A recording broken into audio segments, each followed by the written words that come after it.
Hey guys. So we're going to start a couple of quick introductions here. You've met myself, you've met Josh. Okay, Nora will introduce everybody. This is Nora. She needs an introduction as well. She's the director of our Planning and Community Development Department. She'll just be featured tonight. Really, that's all I'm going to say. I'm going to let Nora take over. Okay. Hopefully we'll have some more friends join us. Thank you to those who filled out our survey on what of the 16 things we thought we'd talk about that you wanted to hear. So we've narrowed that down to about 4 to 6. We'd love your feedback on those, and then hopefully in the years after this we'll be able to fine-tune it a little better and perhaps have more time to talk about some of these items. So, the Department of Planning and Community Development. You would think it's self-explanatory, but just like all of our departments, because we work in such a small community and a small each of our departments are pretty small, we all wear many hats, and we all kind of intermingle. Josh could probably tell you that I intermingle more than others into what other departments are doing, which I think is a great thing. And so I'm just going to let my staff introduce themselves. I guess I can tell you a couple things about myself. I'm from Winchester, born and raised. My husband's from Richmond, so that's how we got here. We have 2 little boys, a new baby on the way, and I've been here for 6 years in my current position. So I'll let each of the our staff people here, Dennis Rabin, Garrett Pryor, and Nancy Questenberry, introduce themselves. Me first? Yes, sir. My name is Dennis Rabin. I'm the Deputy Zoning Administrator for the town of Ashland, as well as the, Nora mentioned that we wear multiple hats. I'm also the Parks and Rec manager for the town. I've been with the town, I guess, 11 years. Grew up in North Carolina, married a Richmond girl, moved to Richmond. I've got 10-year-old twins. I love working for the town. A couple of you folks I know. Great place to work, a lot of good people here, and my office door is always open. If you have any questions or you need anything, feel free to drop by.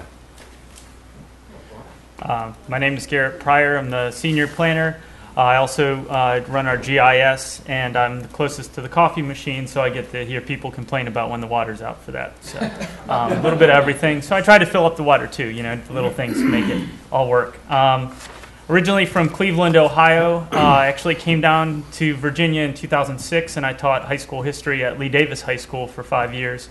And my wife and I we were both teachers. Now she's a guidance counselor, and we don't have kids, so decided to do something else. So career in planning, and went to VCU's Urban Planning School while I was teaching, went there at night.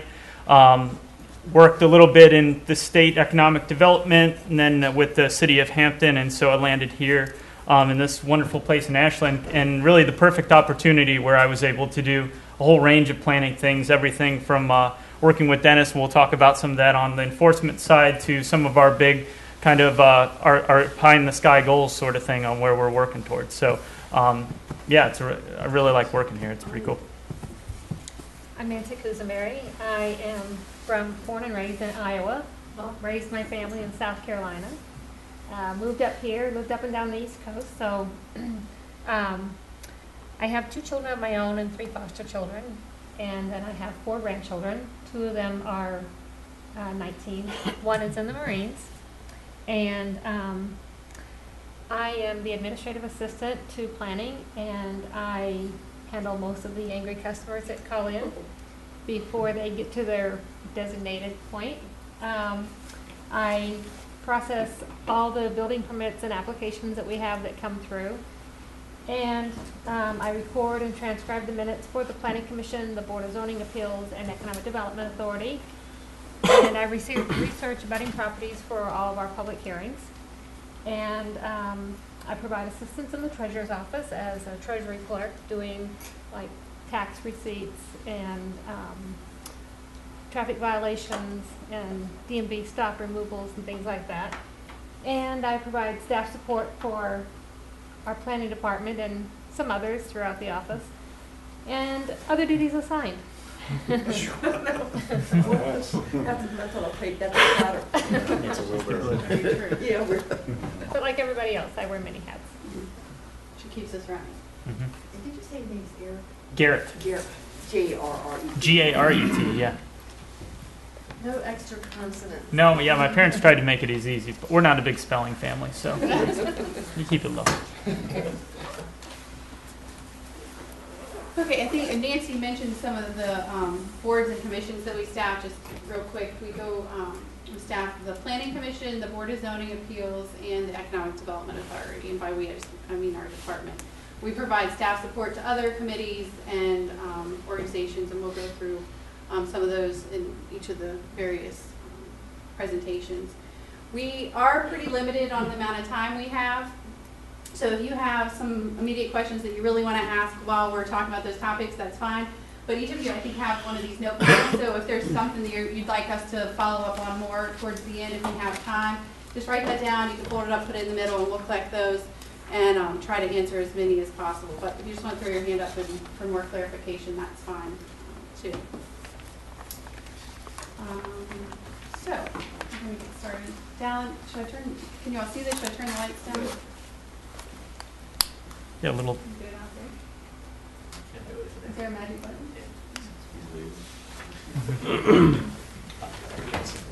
So while he's on that, maybe I'll go over the agenda real quick. You have it in front of you. First, we're going to go over the comprehensive plan, and then Garrett's going to do some information items on demographics and GIS. Then we'll have a really short break where Nancy's got an activity for you and some frequently asked questions. And then we'll go over zoning administration and enforcement and project application review process. And then towards the end, we'll go over economic development. So as I mentioned, thank you for filling out the survey. And I told one of your members that since he didn't fill it out, he can't complain about what's on the agenda. She was referring. That was you. This is a point like that. Should have referred to me. You filled yours out, didn't you? No, I didn't. No. Oh, did anyone fill it out? No. I'll fill one out. It's a good way to figure it out. Yeah. Okay, so Confess my sins now. all right, so here's just a general, what is the comprehensive plan? Are you all kind of familiar with the comprehensive plan? Have you heard of it before? We talk about it a lot in our world, the council, the planning commission, they talk about it all the time. Generally, it's the community's vision for its future, and it guides future growth in a responsible manner that results in quality development and redevelopment consistent with Ashland's character. The statement of the community goals and policies really direct the town council and planning commission in what decisions they make. So it's an extremely helpful document. One of the only that's a long-range planning document that we work with. It goes 20 to 30 years, where a lot of our plans look out 5 or 10 years. You may have heard this. Our current comprehensive plan is based off of the saying that one Ned Henson came up with, what makes Ashland Ashland. And it may sound simple, but as part of our review of the current comprehensive plan, it really made our analysis of the input that we got from the citizens a lot easier to narrow down and concentrate our policies on. So what does the state say a comprehensive plan is? The state actually requires every locality to have a comprehensive plan. You don't have to have a subdivision ordinance, and you don't have to have a zoning ordinance. And there are localities in Virginia that still don't have a zoning ordinance. But you are required to adopt a comprehensive plan. And it basically states that the Planning Commission shall prepare it, recommend it to the town council, and then the town council has to adopt that.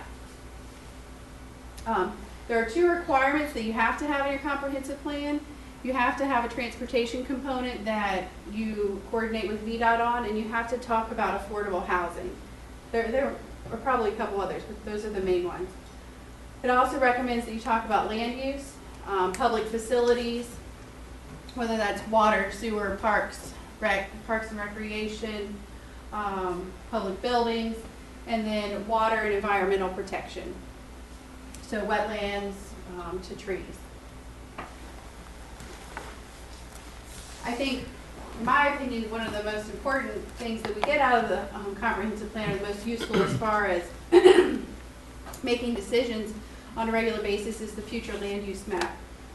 Whenever we have someone come in when they want to do something with their property or rezone it, we look at either the zoning map to tell them what their property is currently zoned, and then we also look at the future land use map, which basically lays out what we'd like to see the town develop as in, again, the next 20 or so years. And you can't see it here, but you can come up during the break and look at the various land use classifications, everything from residential, commercial, industrial, environmental.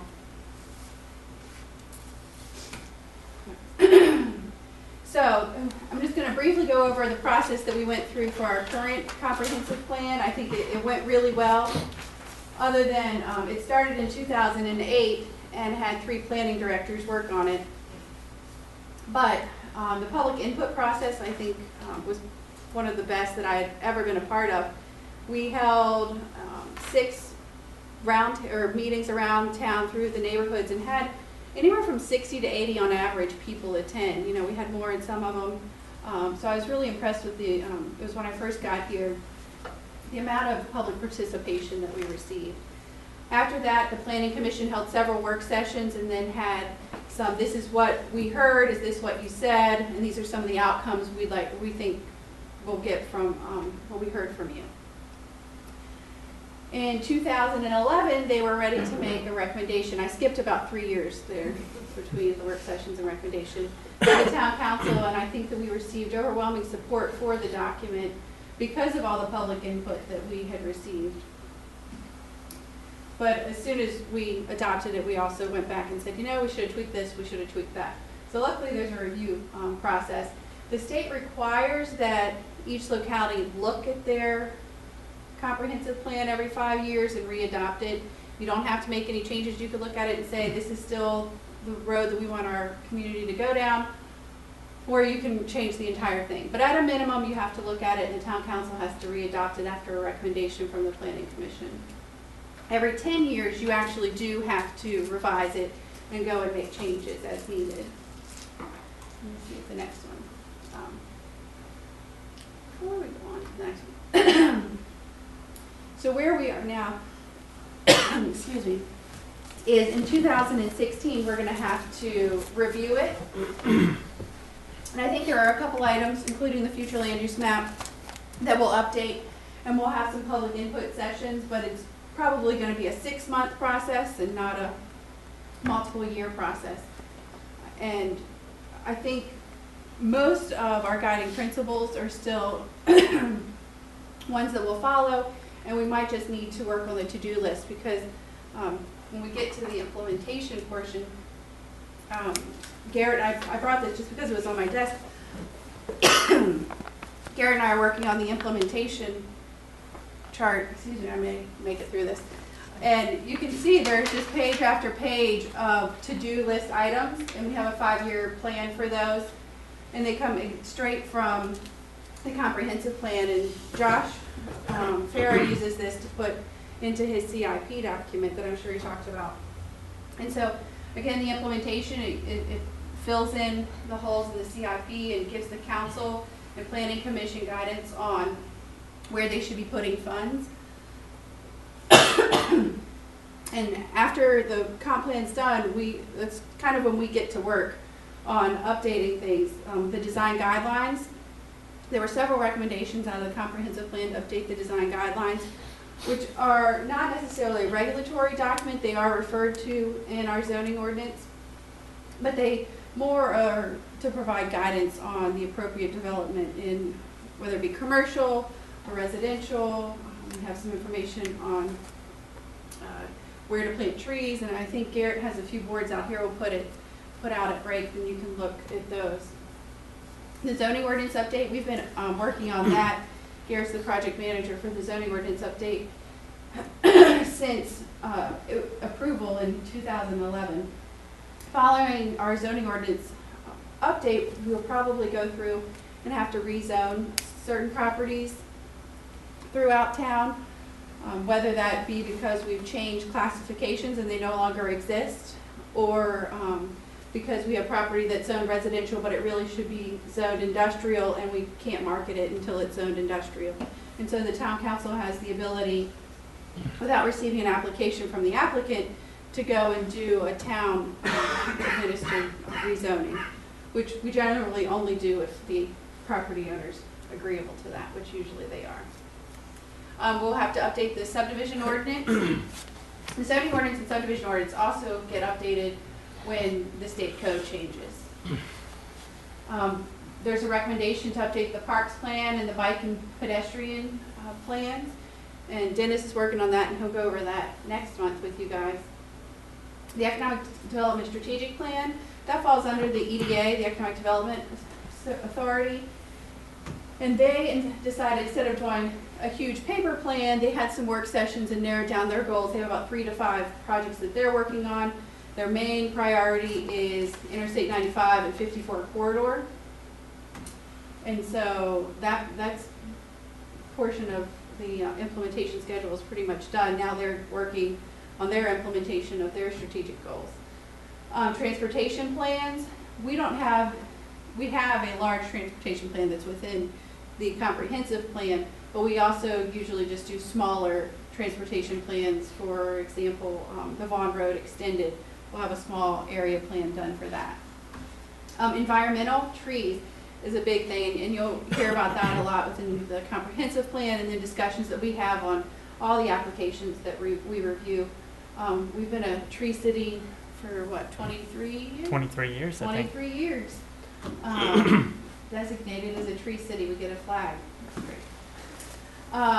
But as you all probably have noticed, a lot of trees have come down over the past several years.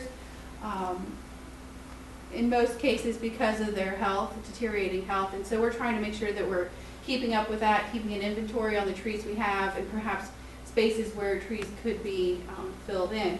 And that also gets back to our design guidelines, our zoning ordinance requiring replacement of trees and installation of new trees as part of development. We've already done the wayfinding plan. Now we're working on the implementation of getting those signs in. And then Randolph-Macon, we talk about that a lot throughout the comprehensive plan, and we could probably have a whole 20-minute session on the relationship between Randolph-Macon and town departments. But it really comes down to making sure that the town and county, or town and college are working well together, communicating, and that the students realize what community they're in, because a lot of times they get isolated, as you can imagine, in their campus, and then don't come out. So our guiding principles, the chapter 2 of the comprehensive plan goes through these guiding principles. And we have it online, and if you'd like to borrow a copy, they're in Nancy's office, and she'd be happy to lend you a copy.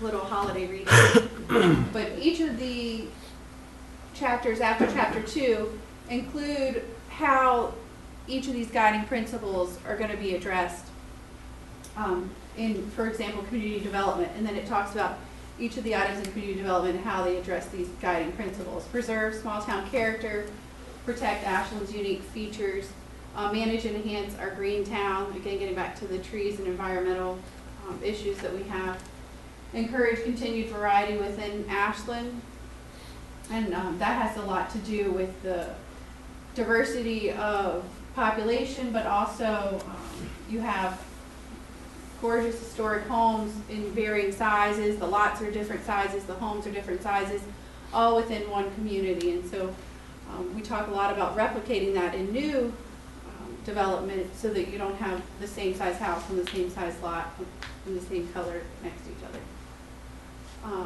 Promote continued economic development and provide a high level of government services.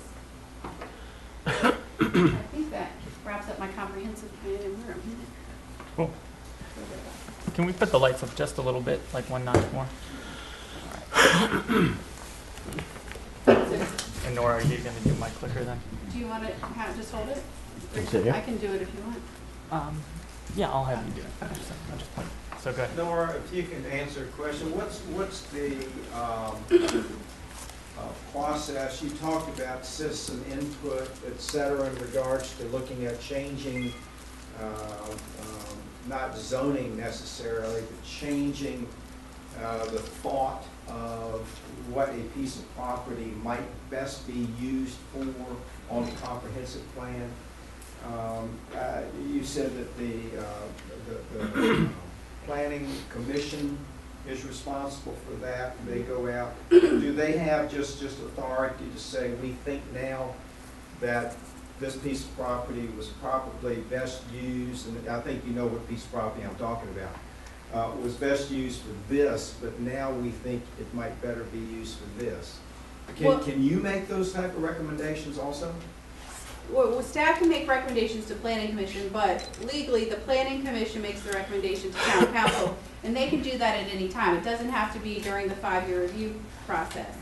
They can go and decide that there needs to be an amendment on a piece of property in town, and then they do have to hold a public hearing. That's their only requirement for public input. But we have a community that really likes to be part of these decisions and discussions, and we appreciate that. So we try to have other work sessions and opportunities beyond just a formal public hearing. And so if we came to, perhaps there was a large piece of property in town and we had some interest in having it developed, and perhaps time's gone on and we don't feel that what was on the future land use map back in 2011 is really the most appropriate, best use for that property, the planning commission can go through the process to have that amended, or the town council can request that the planning commission look at this piece of property to see if what's on the future land use map really is the highest and best use for that property. And it can only If that have makes one. sense. Hmm? It can only have one designation. Yeah. It can't have dual. Whoever comes first. No. For example, you can't say Residential residential, but if business. we get an industrial use, we'll take that. No. Okay. But you can change the map. It's not too hard. Okay. Thank you. Cool. Well, I think what Nora was talking a lot about there, this comprehensive plan and laying out the goals for the community. When Dennis and I talk about some of the zoning, you'll see kind of one of those tools and how those gets enacted. But to talk about kind of on the side here, demographics and GIS, this was, Nora said, one of your kind of top voted areas. So just to get an idea about what you kind of meant by demographics, or what is it, what are, I guess you can just kind of answer here out loud, but what are demographics? What do you think? Numbers? I think information. Race and the combination of all that, right? Okay, so we got numbers. Population groups. Yeah, population groups, race. What were you going to say? I was just going to say, basically a summation of whatever the census is there's some other information, but kind of Yeah. here's what we gathered and this is what we see. So that's, yeah, you bring a good point. So we have the U.S. Census that happens once every 10 years. They also put out estimates every year that are based off the 3 previous years. There's some plus and minus there that when you get down to a small town like Ashland make it a little more difficult. But go to the next one. Basically, that's what the demographic is. It's this market segment of the population, and it can be identified by a whole bunch of different things: age, race, gender, income. So this packet, Ashland by the Numbers, I put together kind of walks through some of those. But before we get into this, sort of why do we even track any of these numbers? What good can they be used for? What do they inform us on? What are some of your thoughts in general on why would we even want to know how many people live in Ashland, or any kind of this breakdown? Services offered. All right, so services offered, maybe some things. What? If a business was looking to move here, if their services were even needed. Yeah, that's good. When I used to work at the state in economic development, I found that in some of these business locations, they won't even look at your community unless you have numbers that match up to go in there. So yeah, that's a big factor at times. If you're going to apply for a grant, you have to have a basis for which you're asking for the money. So you want to know Yeah. And exactly, a lot of times with grants, you also have to show a return on investment. So you have to show how you actually moved some of these numbers through you getting money. Are there any other things, maybe one more thing, on what good comes out of kind of looking at these numbers? All right, we can go to the next slide. So this is kind of my thoughts. We hit on a lot of these: planning and projecting, marketing, definitely that business location, understanding your context. So where's Ashland compared to Hanover? Where's Ashland compared to other small towns? How are we doing within the state and even nationally? Looking at your perception, so I think Ashland is this. Does that actually play out in the numbers, though? Where does that come from? And then a lot of that measurement ROI, sort of what's the return on investment? Are you really attracting the businesses you thought you were going to attract? Are you getting the incomes or that sort of thing here? So I'm going to go through each one of these pages and just give you my kind of initial, this is my big takeaway. And then you have these packets and you can go through them and send me other questions, or we can kind of discuss those more in detail. So we'll just sort of go page by page and I'll give you kind of my takeaway. So if you're looking at population, this is our first page here. You really see in Bedford and Percival kind of the two movements within Virginia. You see in Percival 11% in the last basically 3 years. So there's you see this boom in Northern Virginia where it's really even taking over some of these small towns when you think about Leesburg, Percival, and others.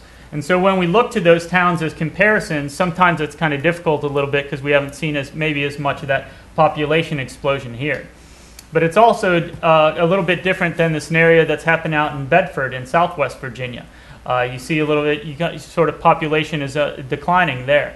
And then the persons per square mile, I want to see also the growth in Percival is actually a more dense growth. So people are moving into more compact areas. We'll get into this planning term, kind of mixed use or whatever, and that's where you have people living downtown. You have people living in sort of a more compact area. So that's at least what some of these numbers from this slide showed me. We talk about kind of that racial breakdown a little bit. As you can see, Ashland's a pretty diverse place. Out of all those different small towns in Virginia, we have the highest percentage of African Americans of any of those. So you see that kind of that racial diversity there as compared to maybe you look our surrounding Hanover County. So that shows us context. Just a real question, and it's probably not, but like Randolph and Aiken students aren't counted in these numbers at all. Anyway. Yeah, they are. They are? Yeah. Oh, okay. Yeah.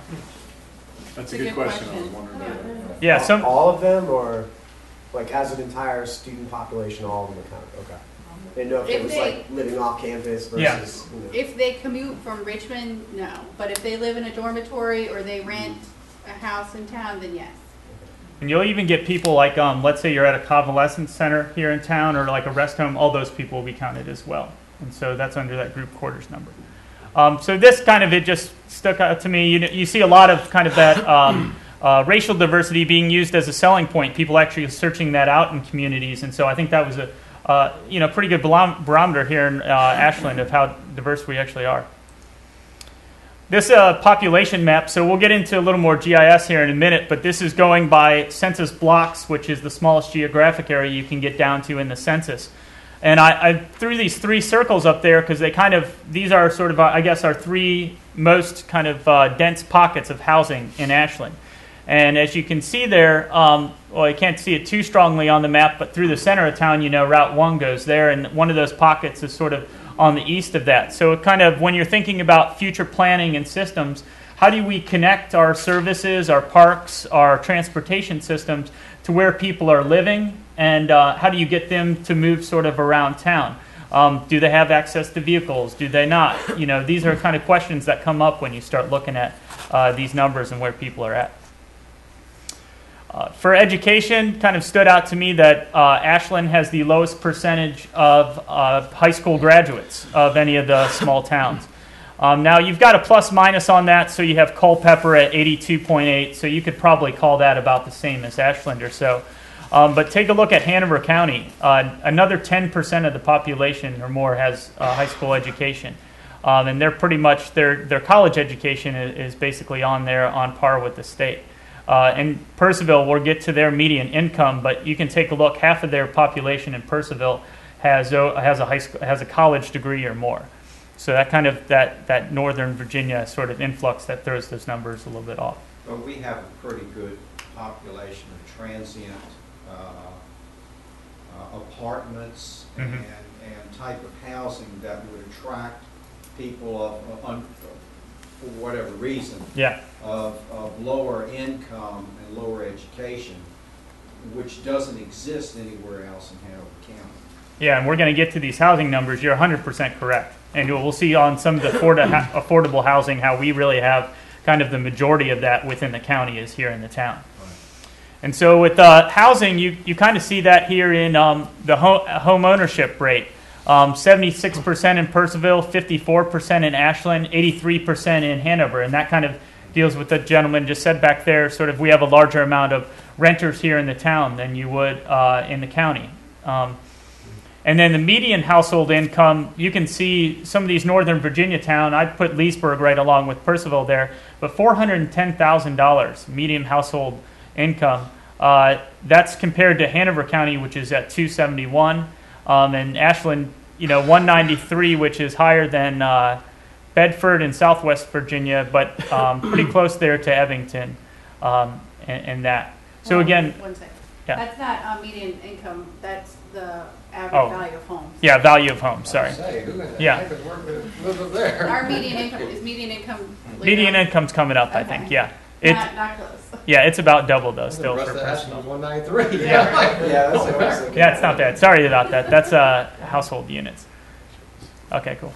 And this gets to that number. This is out of the comprehensive plan, but really, as you can see, the blue there is kind of considered workforce housing or affordable housing. It's at the people who make the median income or below, and if you have housing offered to you in Ashland. And so really, about 3 out of every 4 houses in Ashland are that kind of workforce, that sort of housing for people making that the median income. And that's going to be a lot different when you get into the county. You're going to see that a lot less.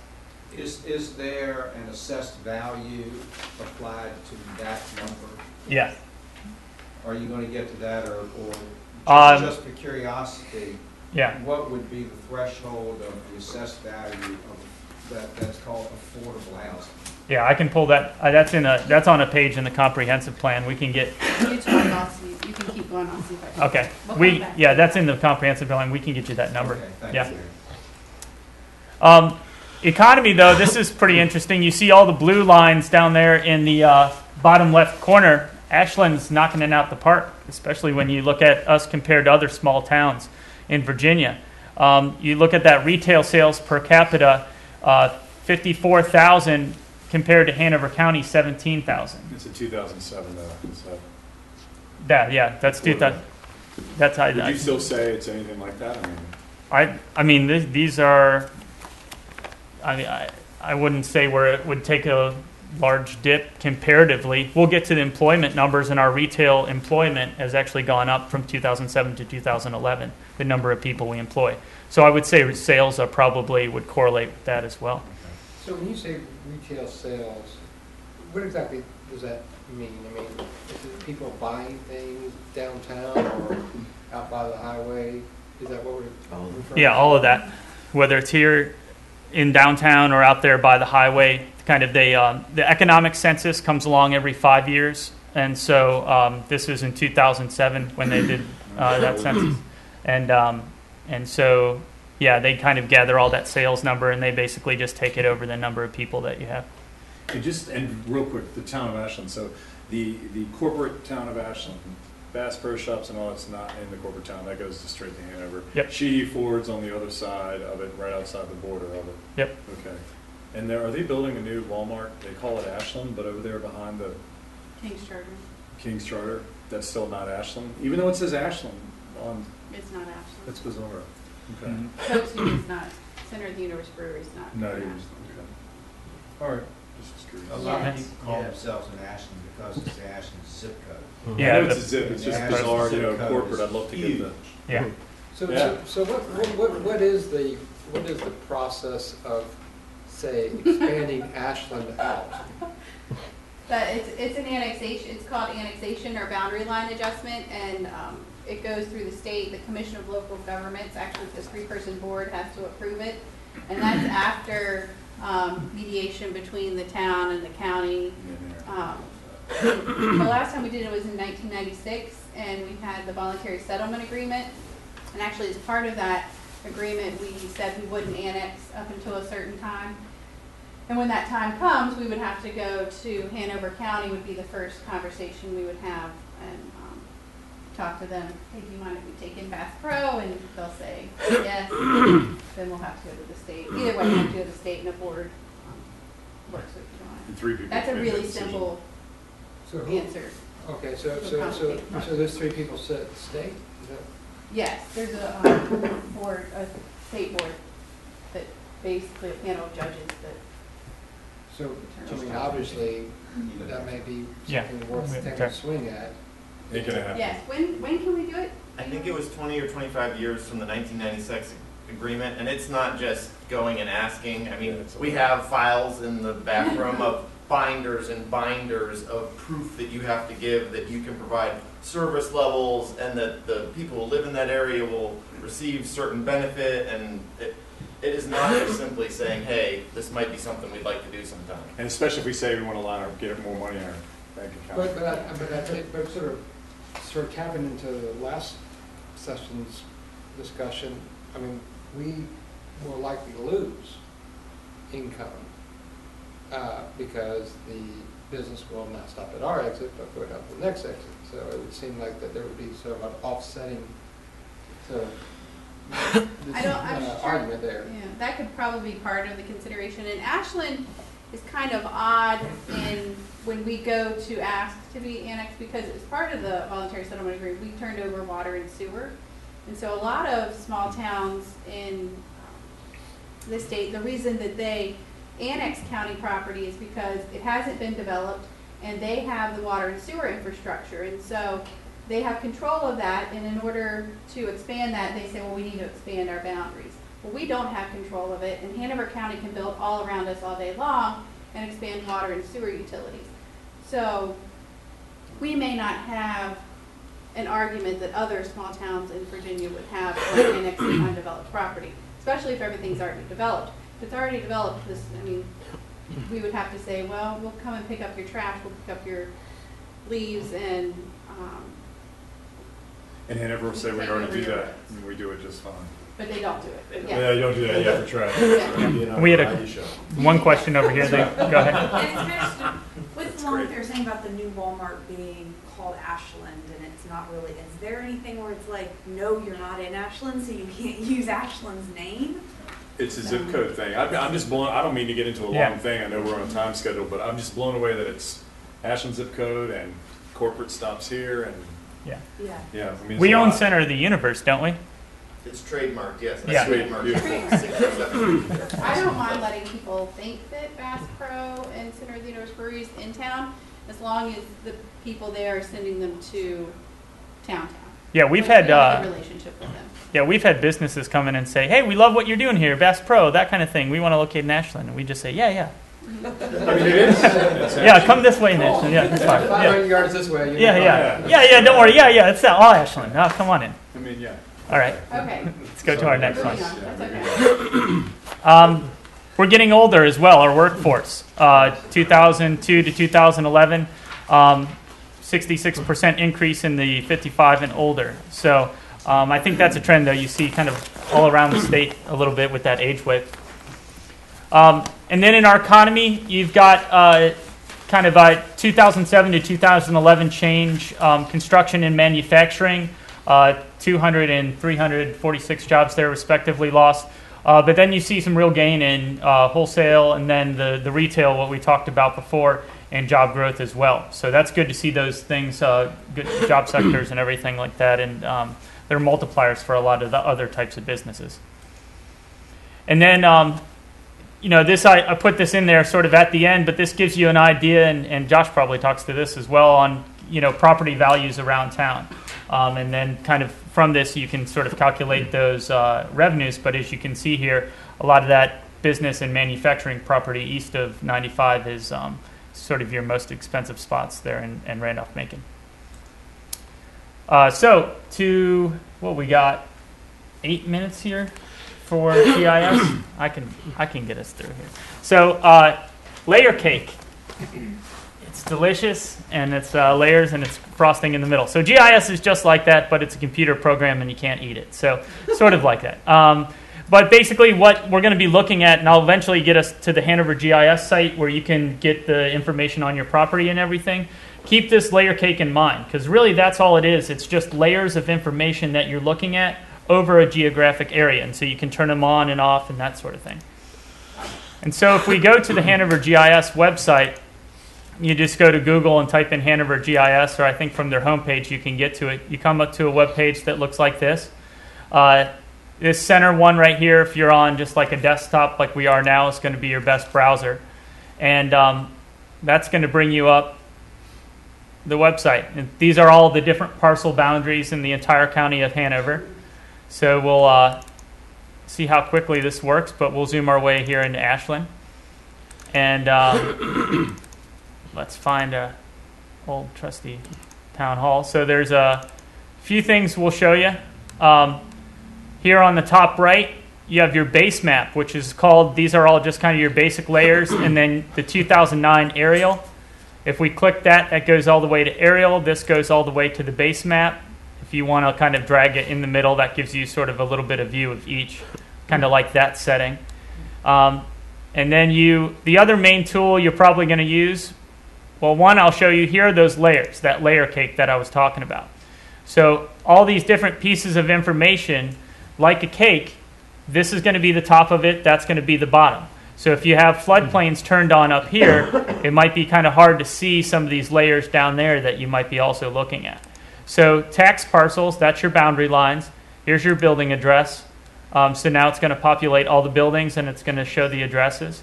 Your zoning, if you want to see the different zoning districts, you can turn that on and off. It'll outline areas that have gone through the conditional use permit and other things like that. Let's take a look at one of these tax parcels because that's where you're going to find the most information. So if you go to identify right here, this is pretty much the tool you're mainly going to use when you're on this website. And let's take a look at this building right here. So it just gives us, if there's multiple addresses on the building, it'll give us multiple addresses. You'll click on that. And then what's this showing you? It's showing your parcel number. So this is important. Let's say you want to go look up information, your actual deed that's at the county. You want to use this number to go search those records. That's going to be the best number to go by. It'll tell you the current owner, their owner's mailing address. It's not required in Virginia to provide a phone number, so you can't get phone, but you can get their mailing address.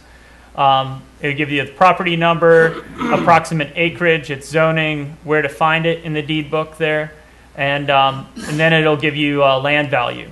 And so that's where I made that assessment map from. I can in my GIS system, you can map out how much each parcel of land is in the entire town. You also get, I think you go to the assessment tab here. It's got a little bit of that information as well. Some of these have year built, some of them don't.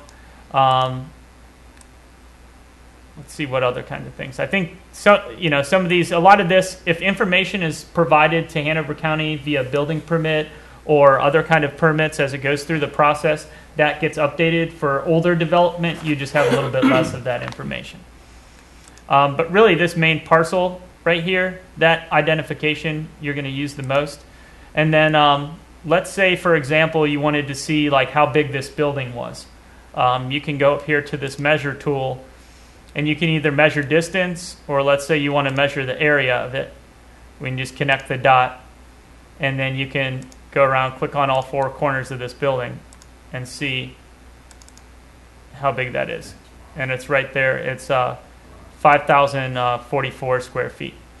So a lot of this stuff we'll use when, let's say somebody's looking prospectively at a certain development on a site, and they want to know, what does a 10,000 square foot building, how much space will you need for stormwater, parking, all these other kind of things. We can go around and you can even do a search to find like buildings of this size within the town or county. And then you can go around and do an analysis to see like what's the average size of a parcel that has a 10,000 square foot building on it. And so that a lot of this stuff informs you sort of where that is and what's going on there. But this is free, this website, it's out there all the time. It's managed by the county, and they work extremely well with us. They have a whole team of people that do GIS, and so I communicate with them on just kind of how to get that information over to where we're at. Just a few other things. I think I clicked on the wrong one. A few other websites I want to show you that'll be good to go to. If you ever want to know business information, this U.S. Census on the map we could click on it here, but if you just Google search that, that will give you all that labor force data that I pulled was coming here, and that actually gives you a map of these are all the businesses, and the larger businesses have the darker color right there. Hanover County Schools is included. All their employees are calculated in that central office, and so that's why you see the big purple blob up there. And then Quick Census, U.S. Census Quick Facts takes you to all the different demographic information we wanted. That'll give you the most recent updated information there for you. So that's really easy to go to as well.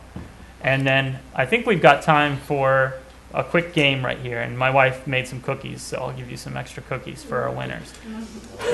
So this is I like this type of mapping. It's where you black out everything but the buildings and streets, and it really gives you, I think it's called a transect map, and it gives you a good idea of just kind of spatially how we arrange buildings and how certain things are designed.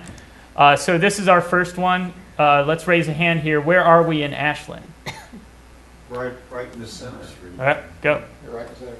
Yeah, we're in downtown pretty much. Here's our railroad tracks coming through. There's the building we're in now. This is a little more difficult one. Where's this in Ashland?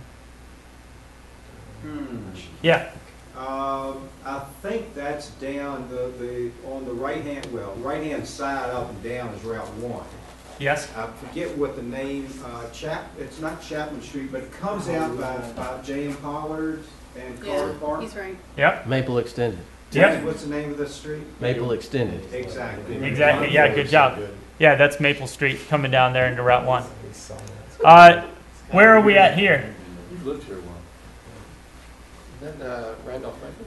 Yep. You got Randolph-Macon. You got their buildings. There's the railroad tracks. Kind of see these are those more historic kind of traditional neighborhoods and everything. You see their footprint. Where's this? Slash Cottage. Yeah, that's Slash Cottage. I'll just give cookies to everyone. That's no problem. And then one more. Where are we at here? Sedgefield. Yeah, that's Sedgefield. And then this is the Roses and Food Line and everything like that right there. You see just kind of the scale of this building compared to some of the other stuff and everything. All right, that's it. Demographics and GIS. Okay, thank you, Garrett. Cool.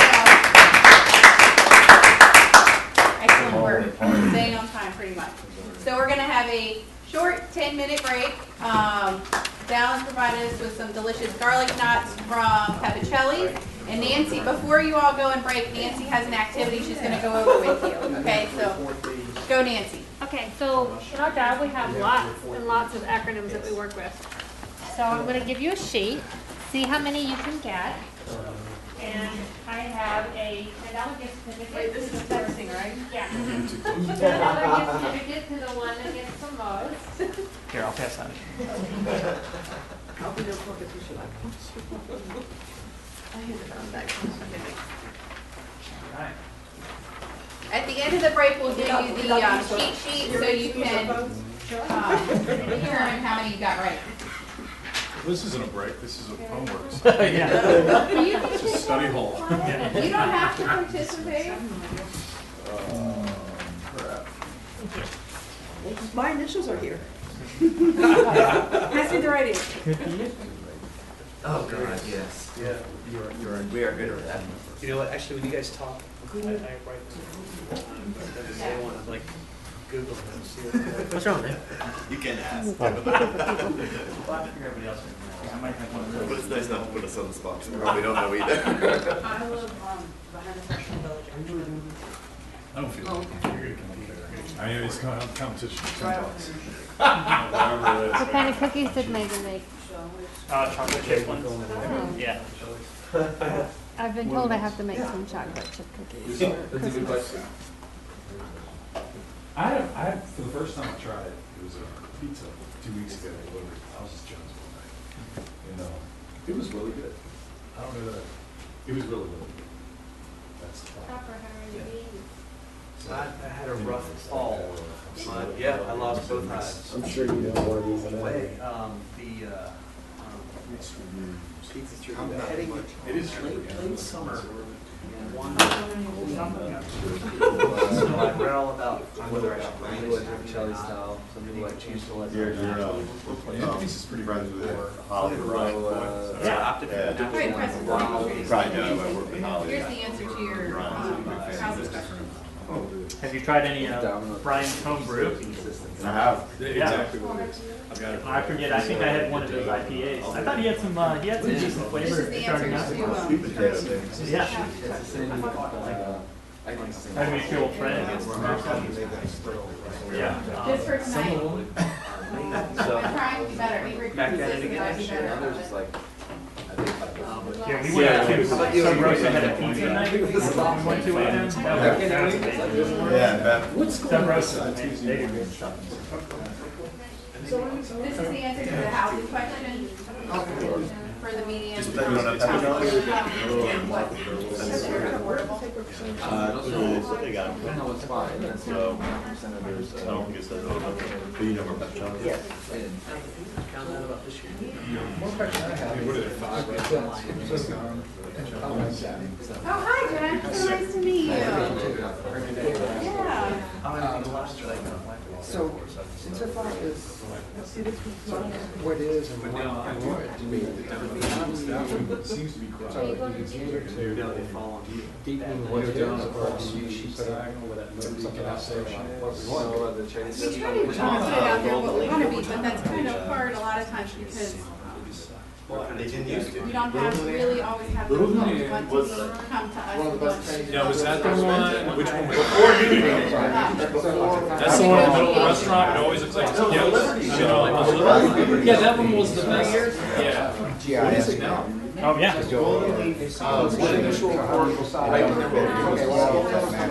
2 days ago was,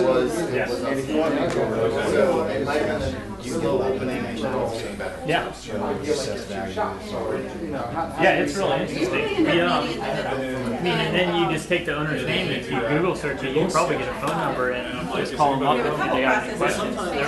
We used to live in the Fan before I moved to Westover Hills, and there was a big house that nobody lived in down the block where we lived at. I just searched it, and the guy owned an art shop in Virginia Beach. I think he barely ever came to the house. So I called him up, we started talking, but he was looking for somebody to buy. I just wanted to have money to rent. I was going to rent it and keep it up for him a little bit, but yeah. Planning commission comes up with it. Shake it up. You want to do that, so compromise don't see, and then a lot of. Yeah. people- Oh, yeah. But planning commission comes up with it. When you're renting little dives down where the King's Shopping Center What is. you want to read. Did Nora get you that page that had the numbers on it? Okay, yes. It is on the backside, it's very good. Yeah. So where are we on the pool? What's the next step? Oh, okay. We, I desperately miss Little Boo. we had the, work session with council. We've tried Jade a few times with Jade. So I was hoping for the guidance from council. Yeah, that's the one down by the home. Maybe the Jade. Yep, that's. That was good, and I then think the town manager might be working on you know what a prod is, right? Try to get something. Yeah. Just has to make sure that charged up batteries. And I think we've done a really good job. Well, I don't see how we What we have. We wanted to cut. And then they saw. It's not. We're gonna rebuild too. Well, that's great, except there are. At the West End? Yeah, we went there and, yeah, they brought my wife's fish out, I got a picture of it, I'll show you. The fish, and everything is good. With sauce, and I'll show you the picture of her. Yeah, let me show you what she found. Let me show you what I found. I love it, I don't want to see it. Really, we were blown away. How did this get out of the kitchen?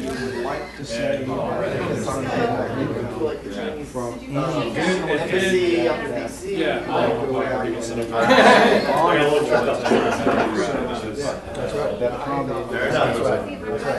So all of us Is there makeup? Oh, shoot. really part of tax. Are you ready? Great goal. Gotta go to 10 cents. That's part of my tax dollars. So that's on the noodle, and then there's the fish, of course, with the head attached. And then there's a picture of it with a straw in it, getting some drink from the wife tries to get it. Dude, just over the top, but that was the clincher. Come on, man. What would it take to get Yeah. So that Yeah, website, what I I would should to say. find it, you're just talking about it. You said I would just Google GIS Ashland. Hanover GIS. Hanover, that's what you said. Yeah. I'm thinking my husband that was really fascinating. Yeah. Isn't it amazing what people can have done? Yeah. Yeah. Yeah, I mean, they're making it more and more to where anything we can create in like a layer that goes into it, we can put it up on a website and you can really easily like access it and all that. Just do what you do with it. Yeah. Yeah. Yeah, it'll be good. Yeah. Phenomenal. And the portions are huge and the prices are good. It's very good. And they're in Charlottesville. Times are tough. I walked in though, I started assessing, I'm like, this orange sauce, everybody had orange sauce. And then More or less, and then when my wife orders it, it's in front of my property.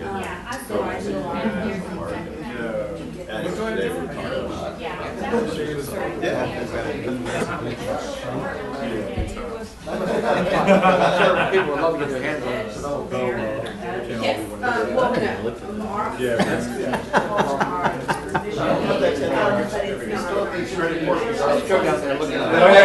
gonna be everybody giving it to them right now. Yeah, so it worked out really well.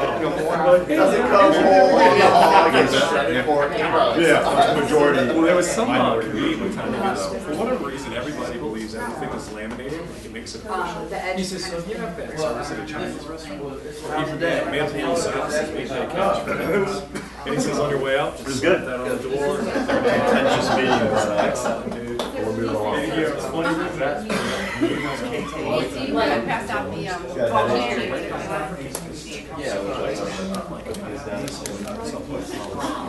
maybe you can just tell them to review it, and then we can get a number between the next two things. Honor husband.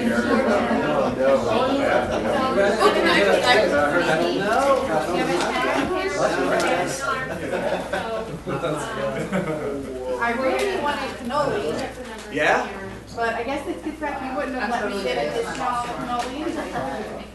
Why not? If I worked out a deal. You could have done it, I just wanted to know. Okay. chilies. Lisa never called me back about my cannoli. I said, you make small ones, can you cut them in half? Cool.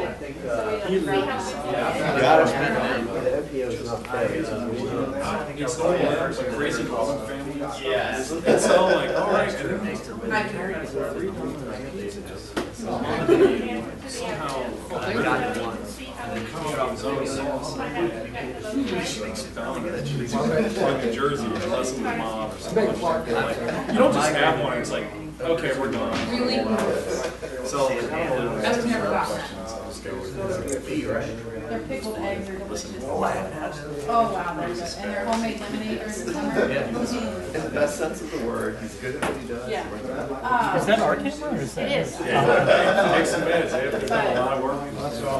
I don't have mine, but Santa brings it. Oh, yeah? Yeah, so I've asked Santa to bring me a nice camera. I used to have one that was really nice. Yeah. My children were What, small. did you guys see that photo? I don't know. Best. Of course he's in my tail right now. Okay, just be careful. What do you see? Drop. No. He broke it. Yeah. And it's just impossible to fix it on the Or something. It does Buy a catch new it, one. yeah. So, and it was too poor to buy a new one. Barber up. So, Best on? I just didn't buy a new one. I just don't. Growing up in Far West Denver. He sent it to you? Last Santa. I did it last year. And they went up $100 this year. But I will say. This shit went up. That's So crazy. I said, dear Santa, no, I just said they're gonna go up another $100 next year. Yeah. Let's do it this year. That didn't bother me, dude. surprised they're going up. Usually with technology like this, people are getting a lot of demand for these cameras. You said he was our donor? Do what? Cameras. How much they cost. Oh, yeah. They just keep We'll have to give him, we'll have to give him meat and some stockings. He's already got one. We'll have to give him a hosiery. Side pump rear. And Joe Neal was the guy who wore pantyhose on the football team? You know, Oh. multiple. I'm gonna say. Is that it? Okay, we are 4 minutes over our break, so we're gonna go ahead and get back together. Nancy passed out, you passed out the Yes, ma'am. cheat sheet, so if you just wanna check off all the, yeah, you're looking for Where are the white cookies? Where are those cookies? That'll be our I nightcap. asked Dennis, I said, where have these cookies been all day? I have not seen them. Yeah, where are they? Yeah. I'm here together. Yeah, so it's an honor system. Tell us how many you get, and then the winner gets the gift certificate. But we'll do that between the next segment. Well, can I use this now to fill this in? No, it's an honor system. Okay, Dennis, you want to go ahead? Oh, darn, we forgot to put this up, Nancy. We can put it up now. Okay, we'll wait for Garrett. Read through these, they're great. These are the questions that Nancy gets. Clark, there's one there for you.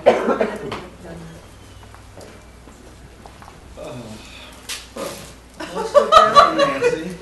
I'm sorry? These are real questions. Yes. Yes, ma'am. 20 of our favorites. Huh, I did not ask that, by the way. I specifically, when I heard that, told them not to ask. Did not want to be caught up in any town hall scandal. 16 is for Chopper, by the way. Yeah. They're a little soft. I'm sorry? Be soft, baked, Yeah. centered a little bit, and morsels. Will the town do what? Well, Christmas lights. Dude. Oh, they're delicious. Yeah, no. Oh, You wow. by my house recently? Have you seen the library Christmas lights? Tell them they were winning. Okay, on what? The library plaza Christmas lights? If they would deliver the leaves to my yard, I'm sorry, is this a real question? Yes, these are real questions. And they live in Hanover County. Storm. It was something that hit somebody. Is it chemical free and would someone bring it to my house? Yes, sir. Do y'all really have to be nice to these people? Yes, sir. Nancy's nice to everyone. If you're not volunteer and you answer the phone, you can't fire me? Earlier you implied that the percentage of calls that are making are really historical. You get a lot, you really A get a lot lot of of angry calls? Yes, sir. Really? I do. Lost them. Look at number 8. And sometimes they This is just for real. You're It's This is for not real. made up. No, I talked to Rick. He said it was safe if I moved to another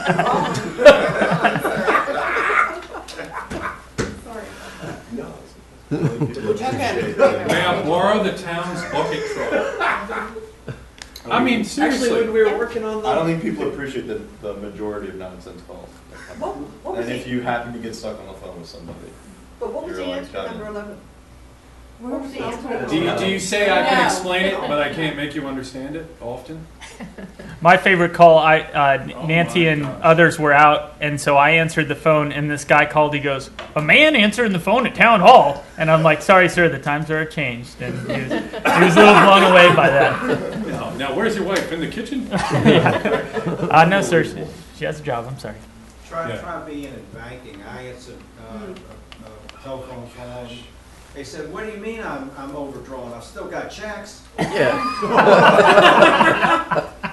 And they were serious. Oh, my God. Hope you didn't recognize your voice. Yeah, and it took me a while to find the answer to number 20. We need more doctors, in case anyone knows any that want to locate me. For Okay, the, that's awesome. Send our fact records. All right, Dennis, is this you? Yes. Start now here? Yeah. Oh, you want to go to the next No. one? No, go back. Okay, sorry. Yeah. Oh, did you're I cool. give away the answers? No, you're cool. Nope. Quicker. We're slower than that. Yeah. I just have one question. Does anyone notice a recurring theme on these slides?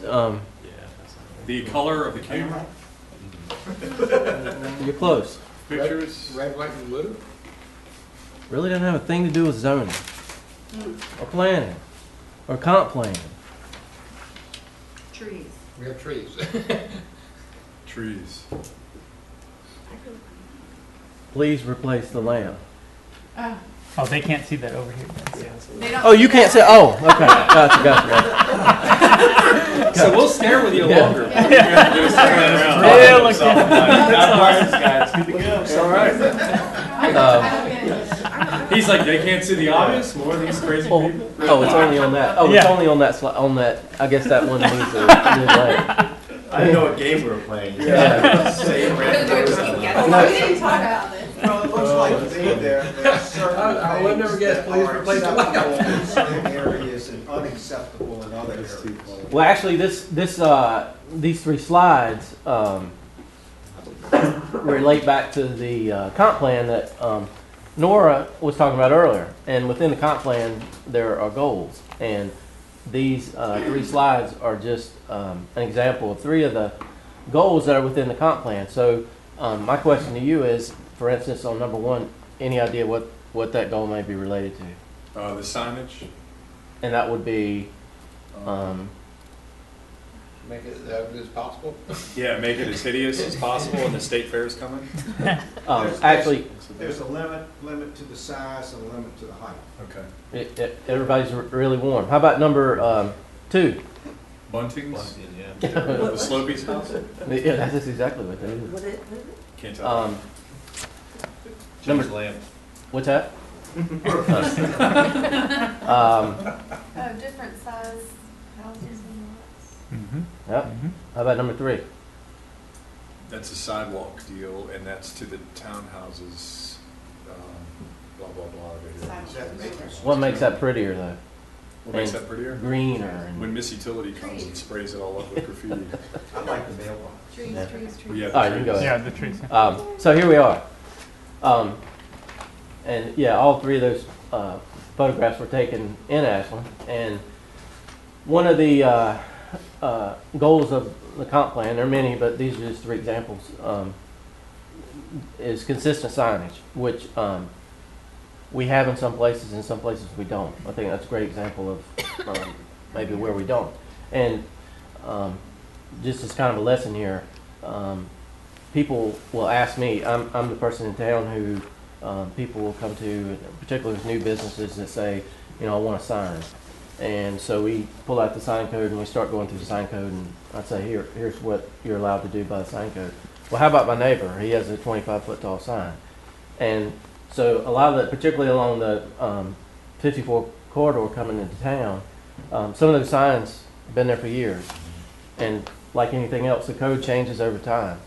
And what we try to do within the comp plan is make signage more consistent and more pleasing for everybody.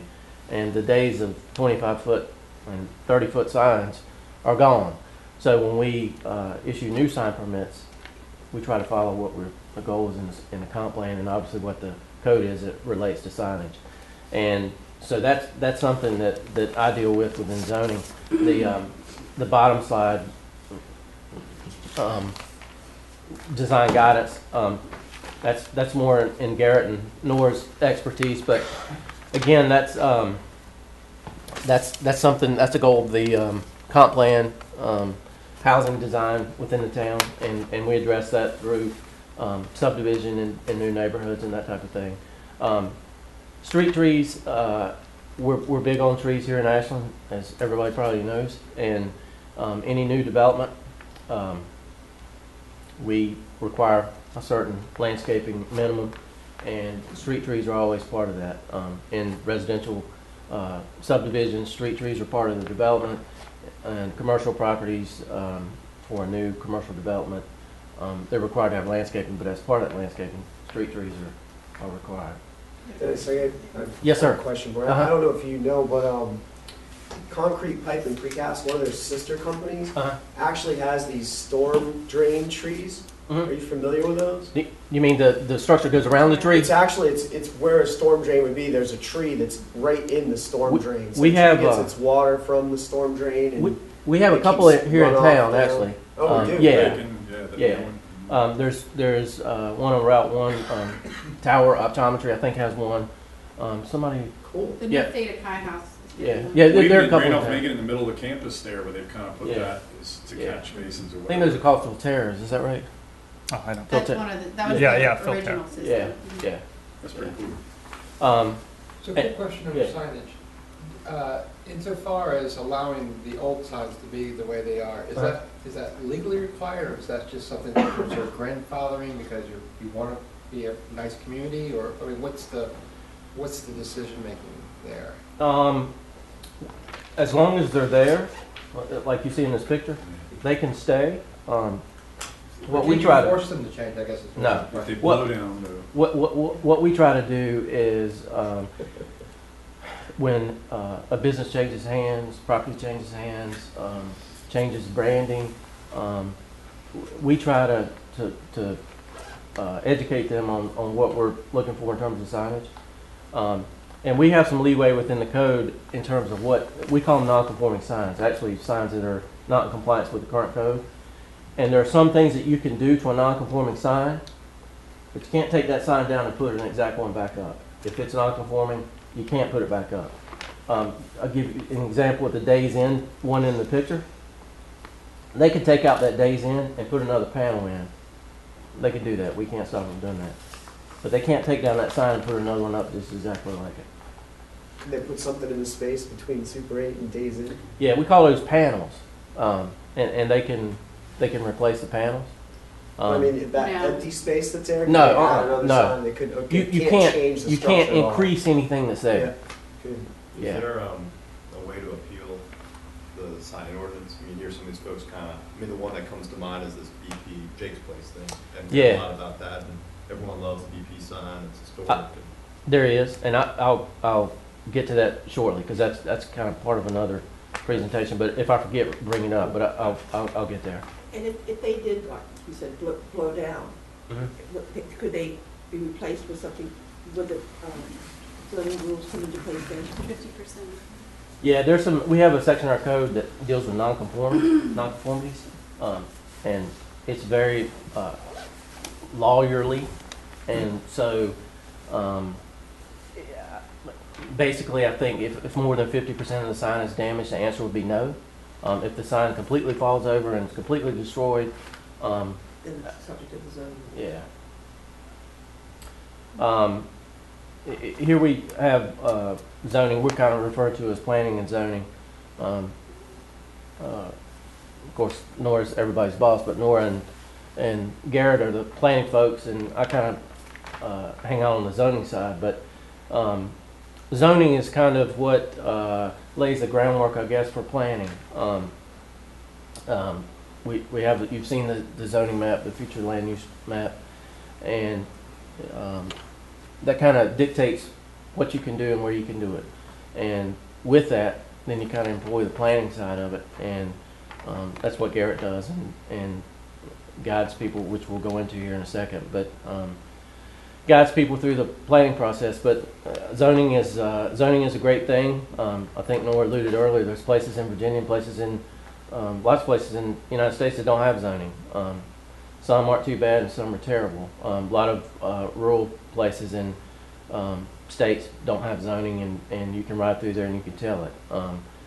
But zoning is a good thing. It kind of protects the landowner, the property owner. We'll move on to the next slide. And this is Garrett's going to take over here. Yeah, and I think one of the other key words in that previous sentence was that it's a tool. You know, zoning's not an end-all, be-all. You can't sort of regulate activity into a certain area, but you can balance zoning with, let's say, incentives or other kind of programs to hopefully get to that best goal. So to start with zoning, sort of to follow the tree down, you know, where is its basis? In the 10th Amendment with the police power, which basically says that the states have the right to make up laws for the health and safety of the people. And then in the Fifth Amendment, you'll get into some of the takings clause. So if the government actually takes your land, you have to get compensation for that. And so that can sometimes come into play when you almost have, zoning or land being taken from others. We can go. You also have federal regulations. So there's certain things we can or can't regulate here in the town that are already done federally. So communication towers. There's only so much we can do around that or factors we can use in citing those without federal law coming into it. The same thing with the EPA and a lot of environmental laws. We implement those here in the town, but but that's not written here in Ashland. That's written either at the state or at the federal government, and it's passed down.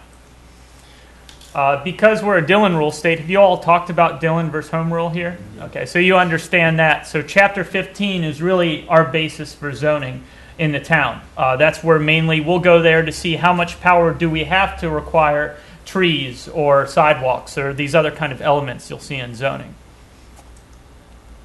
And really mainly when this comes down to it, and you see a lot of times when zoning's challenged, it has to have a legal nexus. So a direct connection between what's your goal for your community, so we want to see more trees because we want a healthier environment, with requiring a 10% tree canopy on commercial development. So you have to make those linkages very sort of directly. And you'll see here in an example when we start to get into these different zoning districts, we describe what we see in that district and where the regulations are specifically tying back to that statement. Go ahead. Ashland zoning. You see a zoning map up on the screen there with the zoning districts highlighted.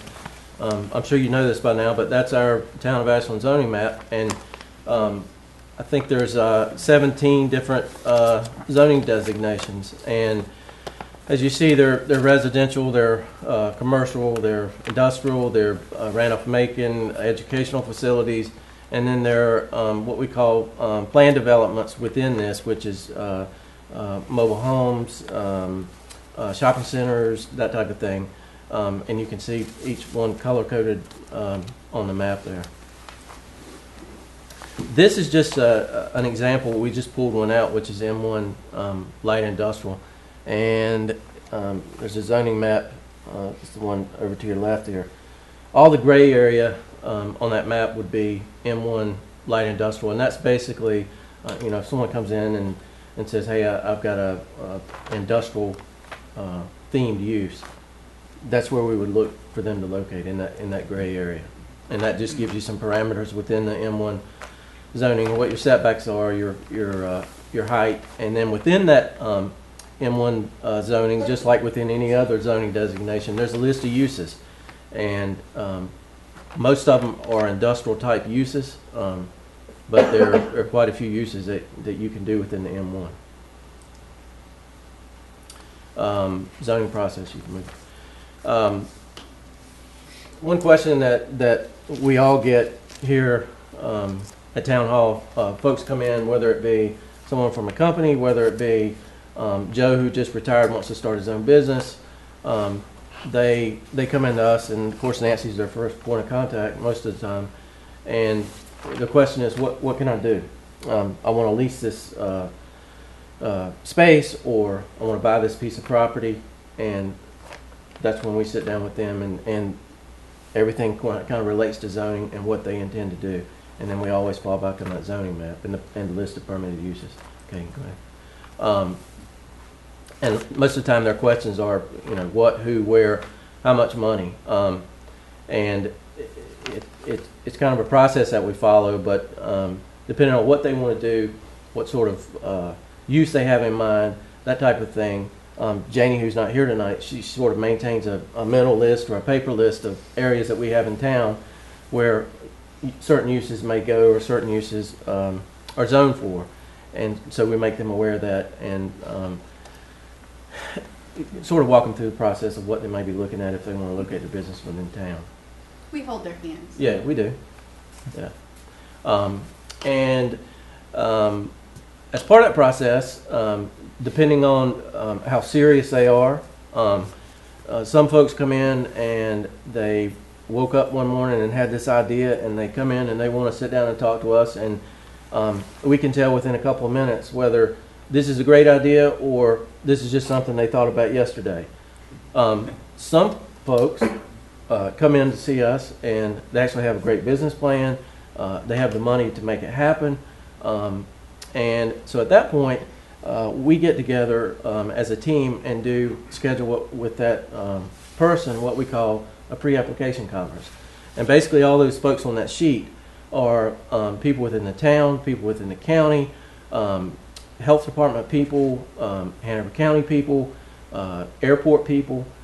And we try to set aside time on Wednesday afternoons, so that when folks have questions, we bring them in, and everyone meets at the table, and we kind of go over what they want to do. They bring in their plan, we look at it, and everyone has input. And basically at the end of that meeting, they leave our office knowing whether or not they have a feasible opportunity. And Garrett provides them written information after the meeting in terms of what they need to do and that type of thing. All these people would be invited to the meeting? That's a big list. Yeah. Depending on what the use is and where it is, will depend on who would be invited. But at a minimum, you would have the folks sitting here, the folks from engineering, which you guys will meet in the spring, I think, and then a few folks from the county, mainly because, particularly on an industrial commercial use, when you get into Hanover County does all the public water and utilities for the town. So anytime you get into using water or discharging water, public utilities wants to be involved. And depending on what they require can be very expensive. So we like to bring them up front and let the potential applicant know what they may be looking at in terms of operating cost or getting set up. So at a minimum, it's us and 2 or 3 people from the county. And then, if it's someone that's talking about doing a restaurant or something like that, then we bring in folks from the health department.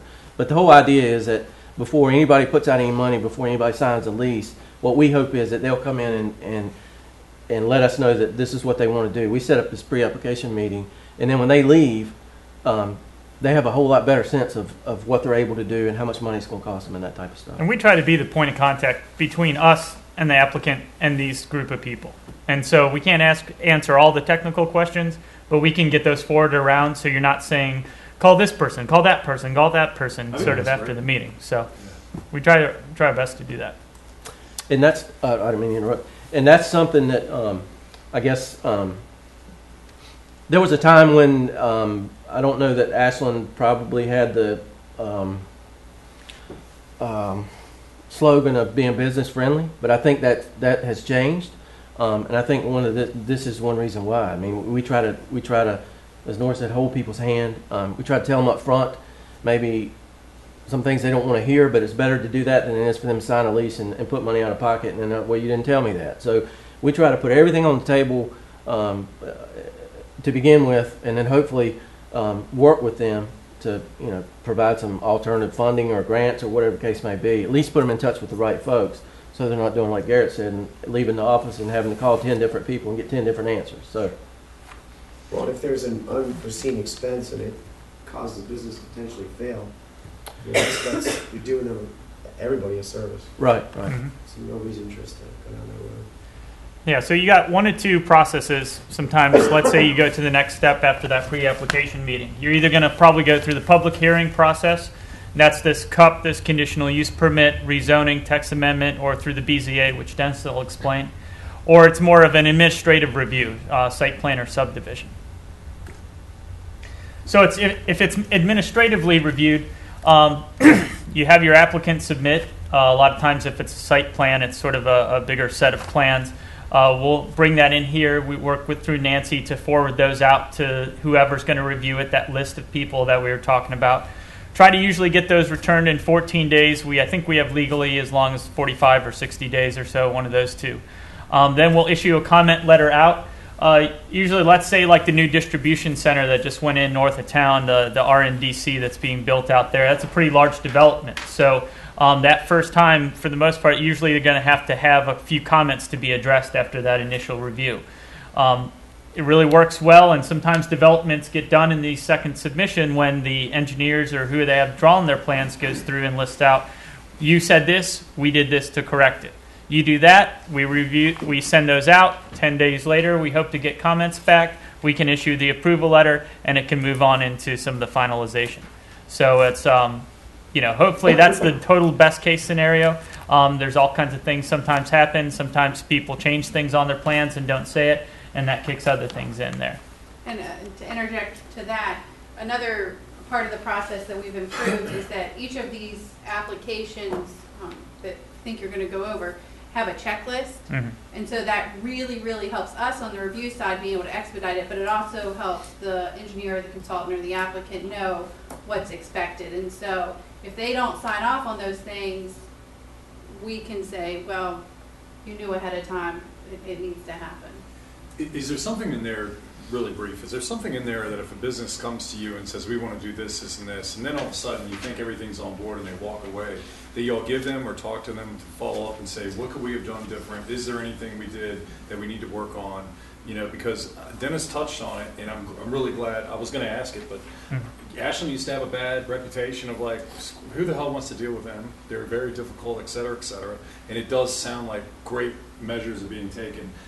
Growing up in Henrico County with a complicated beast that is, I'm very impressed with just the fact that y'all want to get together. And if I was a business, I'd be impressed with, wow, these are the decision makers here to talk now with no money out of pocket. But do y'all have follow-up for that, or do you ever to find out? I mean, I'm just, you know. Yeah, I think informally we definitely follow up, and we had this, I mean, we just had this conversation a few days ago, and, you know, we're coming in with that perception, and then, you know, the business person was kind of changed on the service that they had received, and really what we can do is just kind of work each day to continue that and reach out to see what can we do better.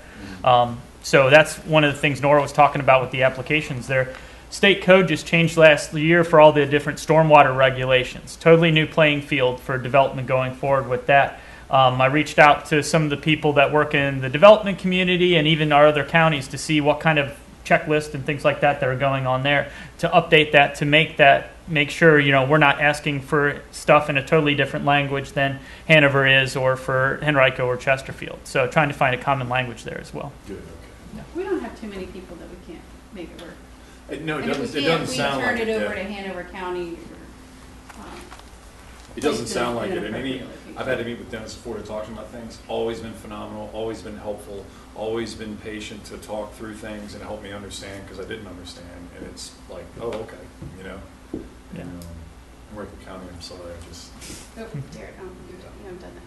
Yeah, so public hearing, that's a little bit different. There's not as much of that kind of, you know, if you're looking at bringing a development in, you can't as much schedule it out and know that you're going to probably get comments or whatever back in a certain amount of time. It's at minimum a 3-month process or so. You submit your applications reviewed. It's sent out to those different people, staff internally to review. It then comes before the Planning Commission. The Planning Commission, their following month of that application, they legally have 100 days from that first public hearing to provide a recommendation to Town Council. Once they do that, it's then scheduled for the next Town Council meeting. The reason why it takes those months in between is where by the state code you're regulated to advertise so many weeks before a public hearing. And so that kind of that's built into that process. And the Town Council public hearing, those will be held, approve, defer, or deny. And Dennis, I think you were going to cover this. There's a board which you've heard about earlier tonight called Board of Zoning Appeals. That board kind of falls under not my direction, but that I work with that board closer than I do, say, Planning Commission, which is what Garrett does. But basically, the Board of Zoning Appeals is a 5-member board. I think we have a member here, I believe. Yes, sir. He's overworked. But there are five folks on the board. We have 1 vacancy right now. And basically, their names are put up by members of Town Council, and they are appointed by the court in Hanover. And we have 4 right now. We have 1 vacancy, but in order to make a decision or to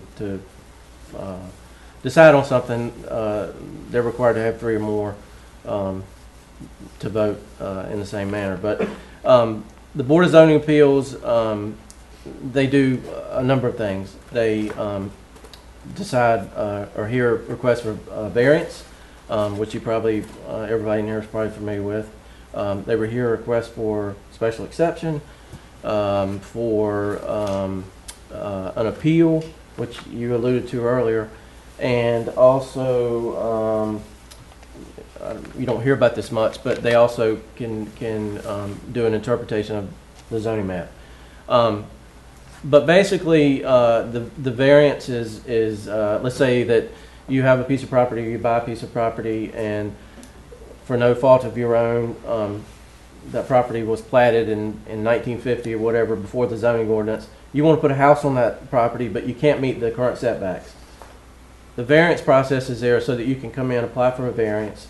There is a fee, there's an application, the fee is $800, and basically your case goes before the Board of Zoning Appeals, and you have to prove a hardship, and there's a whole list of things in the town code and the state code that says what you have to do in order to prove a hardship. But basically, if you want to put the house on a piece of property and can't meet the setbacks, if a variance is granted, you would be able to do that. We also do special exceptions. We don't do many. If I'm the deputy zoning administrator, Nora is the zoning administrator, if we issue, say, a notice of violation or a decision or an interpretation on something, signage, for instance, if you as the citizen or you as a property owner don't agree with us and you wish to pursue it, then you can take that to the Board of Zoning Appeals, and the Board of Zoning Appeals will decide whether they agree with our decision or interpretation. If they do, then obviously the citizen or the property owner didn't win his case. At that point, they can move on, or they can take that decision to circuit court, and then once the circuit court decides, it's done. We meet as needed. Board of Zoning Appeals here doesn't grant many variances. So I've been here for 11 years, and we probably had 8 or 9 hearings in 11 years. Place like Henrico, some municipalities, localities, they have meetings every month. 3 cases on per meeting sometimes. They grant them like this. But things have loosened up a little bit in terms of what you got to do to prove a hardship for a variance, but for a while it was pretty tough, and they just don't grant them here unless you can really, really prove a hardship. So, and obviously that's what you want to. And this person right here, if he ever knocks on your door, don't let him in. That would be me. So I thought maybe one of my duties here in town is zoning enforcement, and this is just 4 examples of zoning violations within town. Obviously, all these Your property's on the side. Yeah. all these photos were taken in town, but probably one that everything's kind of cyclical, but one that we get a lot is inoperative vehicles. And basically, state code defines an inoperative vehicle, and that's a vehicle that doesn't have license plates on it, has plates on it that are not current, has to have an inspection sticker that's not more than 60 days out. And state code allows you to keep one of those on your property. You've got to keep it covered. But there are some places in town, or where there were multiple vehicles, and that's you can't do that by code. Trash and debris is another complaint that we get occasionally. Both of these are in town. Luckily, the one near the top has disappeared. Actually, both of these have, but There's no chickens in that picture. The one at top is now Tractor Supply. yeah, where Tractor Supply is located, that's what was there were people living there. Wow. Yeah. That's where my uncle moved to. Illegal signs. That keeps everybody in town busy, and I should have said this to begin with, but zoning enforcement works on a complaint-driven basis. So we try to keep signs intact. Sometimes we succeed and sometimes we don't. We have sign rules that are governed by town code. We try not to carry a heavy hand, but it's just like anything else. If it gets out of hand, then we're in trouble. And then folks like you start calling in and say, hey, why are all these illegal signs popping in the town? So, and the last thing that was up there was tall grass. And we actually on tall grass, the General Assembly gave us or adopted a measure that gave us the power to deem anything over 12 inches in height to be in violation of town code. And our code's set up so that when we follow this procedure, if no action is taken by the owner, then we can, either the town can use our people and equipment, or we can hire somebody to go in and cut the grass, and then we place a lien on property to try to recoup those fees. But in terms of procedure for enforcement, we're complaint-driven. Complaint comes in to Nancy, or it comes into me, or it comes into a staff member, or it comes into member council, it comes in by a citizen, whoever. We don't necessarily care who makes a complaint. We take complaints, and of course, I go out and do an investigation if there is a violation. Depending on what the violation is, where it is, sometimes it's a matter of picking up the telephone and saying, hey, can you take care of this? They do.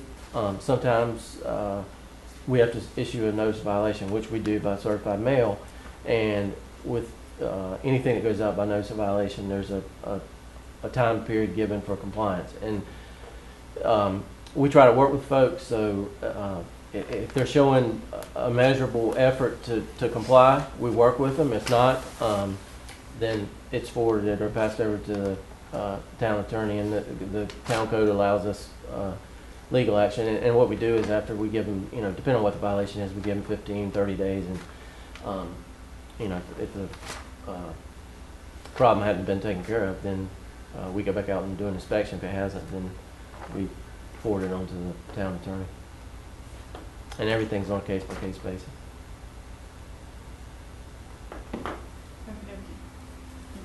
Good job. All right, so I'm going to tell you now, I'm going to probably go into your question and answers time, so you can email any questions that you might have to Dallin, and we will follow up in writing with answers. Economic development. Okay, so we will probably have a whole session on economic development in the future. I unfortunately am limited on my time that I have before I take a little break.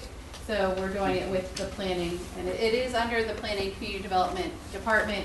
It's been under other departments throughout the years. It's been under different titles. It's had different roles, and really that's been based off of the needs of the community, our staffing levels, and then also just the person and the qualifications of the person filling the position at the time. So currently we have an economic development coordinator, and they, like kind of all of us, wear more hats than they can probably do in a 40-hour, 50, 60-hour week. But they work with the downtown businesses, they work with business retention and expansion, as well as some recruitment. I believe probably going into the new year, we'll probably look at concentrating more on business expansion and retention, because we have the Ashland Main Street Association. I was hoping to go into more about what they do, but their motto is preserve, enhance, and promote. I hope we can feel free to call us. We can talk more about it. Chopper and Jack and Clark are all Main Street members, and so they can tell you more about the organization. But they've really grown over the years. I've been here 6 years. When I first got here, I was so excited because I came from a community that had a Main Street Association, and I knew the great things that they could do, and they got designated as a Virginia Main Street organization. So they're also part of the National Main Street Organization, and so they're growing. They have a part-time executive director that probably will have to turn into a full-time position at some point in the near future. But really what we're looking to them to do is to be the economic development engine and staff person for the downtown area. And here, I'll go back. If you can see here, this is what we define as the Main Street area, Route 1. It goes from Route 1 all the way to about the 7-Eleven, and then from Henry Clay down to Hanover Arts and Activity Center. So this is the area that they have not control over, but that they really serve. And we have anywhere from 70 to 80 businesses within this area. And so they have 4 committees, and each of those committees have responsibilities, and then again the executive director hopefully will be the face of downtown economic development in the future. That way we'll be able to spend more of our time on the areas that have kind of been neglected and need the most help, which is Route 54 and Route 1. And I'm sure you got from Josh's presentation last month that those are the ones that are supporting the downtown financially. Let me go back up here. So just to go over some other boards and organizations, there's a whole list. If you look at the acronym list, there's tons of economic development organizations that we belong to. But other than Ashland Main Street Association, Market Ashland Partnership, MAP, great town organization that basically they concentrate on co-op advertising and marketing themselves and businesses within town. They usually have between 140 and 160 members of our, we don't have an exact number, do you have a number that you would say 500? Business licenses were 500 to 600, but not every business has to get a business license, so. So we have more than 500 to 600 businesses, and so they're a really great group. $75, you get great advertising. I could go on, but I won't. Okay, then there's the Hanover Association of Businesses and Chamber of Commerce. They have over 500 members, but they are countywide. But they assist us with some of our larger businesses. They have more, where MAP has retail organizations and some service, they have more of the bankers and insurance agents. But they help us with some of our grand openings. In Hanover County Economic Development, we haven't really talked about the relationship between the town and the county, and I'm sure you'll hear it through the various departments. But Hanover County and the town had an agreement at one point where Hanover County would handle all economic development and the town would handle all tourism for the entire county. Well, that may have worked back then, but that's just not a reasonable approach for economic development on either side. You know, Hanover County should be working on tourism and the town needs to be working on some economic development, particularly for our smaller businesses or our areas that need to be redeveloped. But we still depend on Hanover County Economic Development, particularly for business recruitment. The larger vitamin shops and RMDCs, or a lot of our industrial property along Route 1, they are members and work with Greater Richmond Partnership and Greater Richmond Chamber of Commerce, which we are not members, but we do receive some benefit just being part of Hanover County. But we allow them to be our representatives.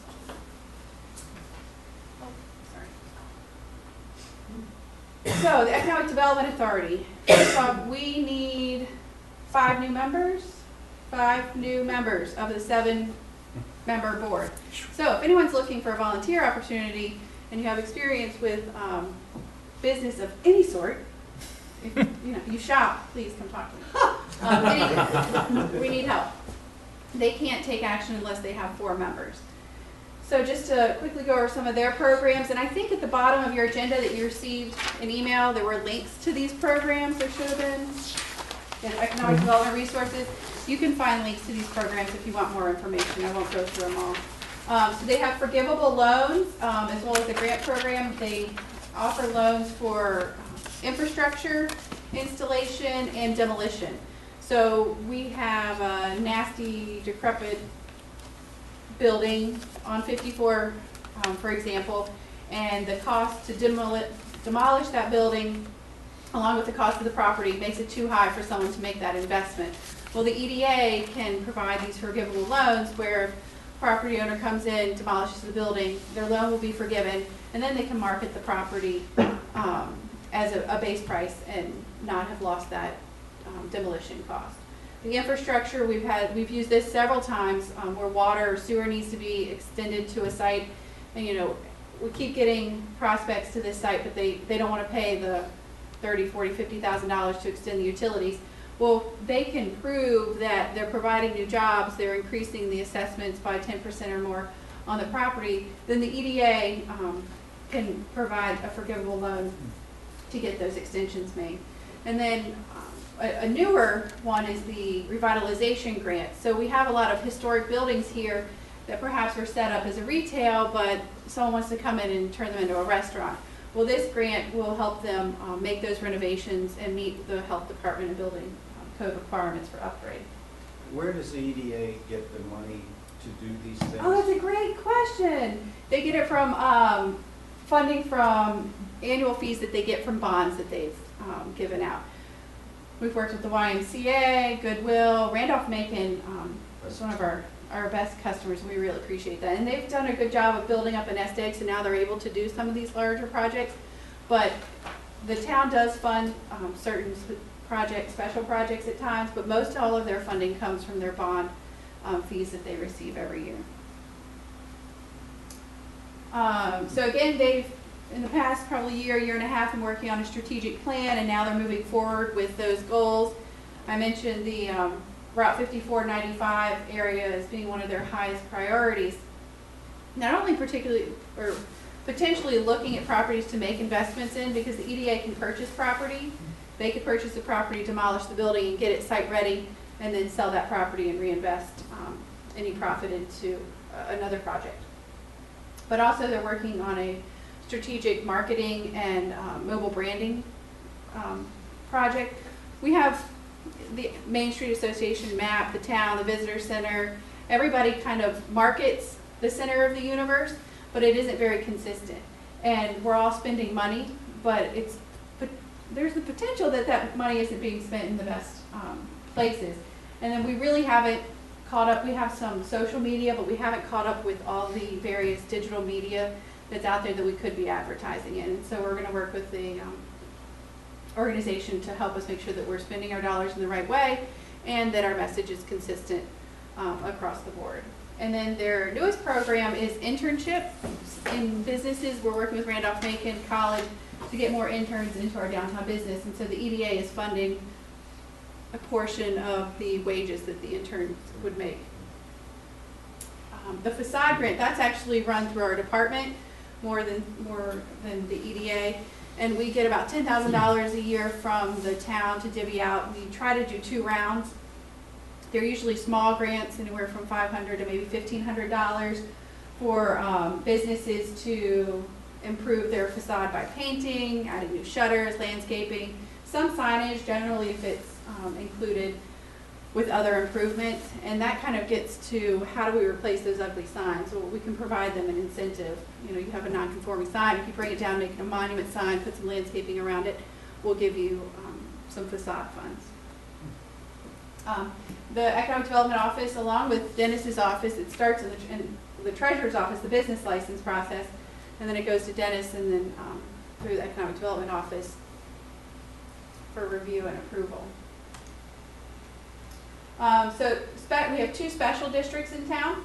The Arts and Cultural District, again, that's all of the Main Street area, and they receive incentives, reduction in their bee pole, they're able to put up additional signage and use the banner board. And this was, again, out of the comprehensive plan, but state code change allowed for this special district where we can provide these types of incentives. And we're trying to attract more arts and cultural type businesses into the town. Create some density in those. And then the technology zone, which we've had a little longer, but haven't had great success in utilizing it yet. But I think once we move our concentration to Route 1 and 54, I think we'll be able to take greater advantage of this. And this is to attract, green tech, high tech businesses to this Ashland area. Hopefully you can see here. Is it my understanding, we were talking last time, that a company or something has been coming in and putting high-speed internet lines in the ground? Yes. Okay. And they brought it down 95, and then there was another company that picked it up and brought it down Hill Carter. Do you have anything else you want to say about that? That's about as far as I know it's gone at this point. Okay. Yeah. So it's gone from Hill Carter from 54 down to Route 1, or at least they have a permit to do that. And the economic area there is, I'm trying to get that exactly. Okay, so Hill Carter, I'm sorry. It's much smaller than I can see Yeah, with you're my following. glasses. Yeah, that's Right there, down. Yeah. So it there's comes the down Wally here. World, Right in that crook. Yeah, and then it comes all the way down to here. and that's up near Chenault. Here's, Yep. Black. So there's no real high-speed internet there yet. I'm just curious, I mean, is there a plan They're in the for that? process of putting it in right now. And it's going over there, okay. Yes. Mhm. Okay. I mean, it may already be in, I'm not sure. Now, the new incubator is coming right over here, right? Leaving that area and coming over here at the old fire station? I'm gonna look to our assistant town manager to answer that question. That is a very, very strong possibility. Oh, okay. Is that diplomatic enough for you? Write down your questions. Yeah, we'll write the questions down. No, I'm just kidding. Okay. Just Charlie. Thanks, Charlie. Okay, so Public information. It's been announced. Has it? Yeah. it has, Otherwise, I wouldn't know that. it hasn't. It's Ashland. I just figure everyone knows something that they're not supposed to. It may have been announced at the coffee shop, but. No, I heard it at a Hanover County meeting. That's interesting. Good to know. We'll follow back up on that. Okay, so real quick, I really wanted to have some time to go over the web resources, and perhaps Dallin at another meeting you can go into it more, but just real quick, we found that we launched this 2.5 years ago, Summer of June of 12, summer of 12. And there are still a lot of people who don't know what we have on our website to offer as far as communication and the tools that you can use. So just, oh, is it gonna get small? You should be fine. Okay. Can you see it? There we go. Okay, so just real quick, I'm gonna go through here and give you some of my favorite tools that you can go home and play with, and then if you have questions, you can call Dallin or myself or anyone, and we can help you and direct you. So first, I guess, stay informed. We'll just go here. Is that it? Yep. Okay. Most helpful page on the entire website, probably. And I wanted to go through all these, but we'll just do a few. Notify me. You can go click here and sign up for email messages. On some of these, we only have 40, 50, 60 people signed up to get this really important information. So for example, right now, you could be getting updates on how you should not go and get on 95 tonight. Or Route 1. You should really just stay this side of Route 1. Because it shows me real live cameras, so I can see the traffic. So you can get emergency alerts, traffic alerts, and these are different. I've set up a couple specific notify me. For example, if you wanted to know updates on this downtown streetscape project, or you really just wanted to know about the 54 project, then you can sign up for these. The new ones can be added, and some of them will be taken away. But then if you want general traffic alerts, you go here. Bid postings, government jobs, newsflash, and then calendar and community events. Another great item which we try to highlight to our businesses is that they can add items to the calendar. So if you're in an organization or your church group is having some type of fundraiser, you can add those events to our calendar. We can't keep track of all of the different calendars around town or what events are happening, but you have the ability to go on here and add them. If you need help with that, just let us know. But say you want to know about community events, you can sign up to receive either an email or a text and get that information.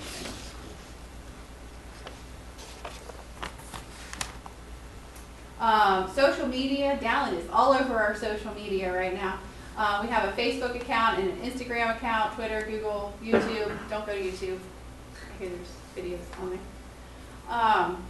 So our new Instagram account, Dallin doesn't ask permission before he posts videos. He just posts these public videos. It posts public Public, videos. did you say public videos? Yes, I don't understand why. You can publicly post public videos. We have a new Instagram program, I Love Ashland VA, and so every week we have a new host or new curator, and so you can sign up to do that. And then each day you post at least a picture of all the things that you love about Ashland. Okay, so this one's pretty cool too, even though I don't suggest you watch any of these.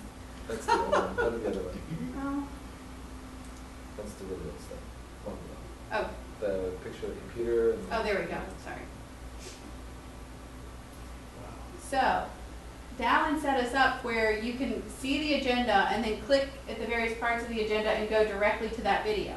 Or you can watch it live. Say you can't make it to the town council meeting that night, but you really wanted to see what was going on. You can watch it live, or usually, what, a day or two? It doesn't take long at all. You can go see the archive video. usually by 9 o'clock the next morning. Can you pull down and go to just a portion of that? Yep. If you click on the agenda, you can click on any of these links and it'll take you right to what they're talking about. So you could go right to this conditional use permit. Great, it's cool. Good. Makes our lives a lot easier. And then we still are running Comcast Channel 17. Again, if you're in any organizations that are having an event or want to get information out, you're having a toy drive, we can get that posted for you. We just need a PowerPoint slide. Get Centered, if you haven't signed up for Get Centered, it's through the Ashland Main Street Association, but they really provide town-wide information on upcoming events, highlighting businesses, highlighting artists, and any important information that we would like to share. They usually include that as well. performance data on the town in general, but then another pretty, I think, interesting portion of this is you can go and find out about the town budgets and financing. Did you go over this at all? We showed it very briefly. Yeah. Very, very. So I suggest if you have time, go and look at that. And we've run out of time, so I'm not going to show you all the other stuff, I'm sorry. But go and explore. If you have any questions, let us know.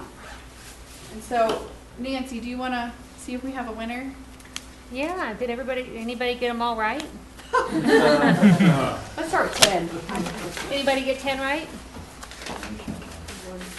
15? 20? 16? How many did you get? How many did you get? Choose something. Yeah, 15? 17? You gave him that one, didn't you? Sorry. Hey, can I make an announcement before everybody leaves? Next month, I think on the night of the 15th, your Leadership Academy will be Parks and Rec and Tourism, and we will meet at the train station, not here. Inside the train station? Yes, sir. And it will probably be shorter. You won't be in there till 9 o'clock, so you obviously won't have to stand up for 2 hours. Are we all so- gonna ride in that snowplow? Yeah. I think it'll be on The the bucket bike truck. Saturday. You have something? One other PSA, and I hate to do this because I'm that guy, but your taxes are due by January 15th. Don't forget to pay them. If I see you on the 15th and you haven't paid, we're gonna collect on you. Dick, we have to leave this weekend, so I feel like we're gonna pay my taxes. Merry Christmas, everyone.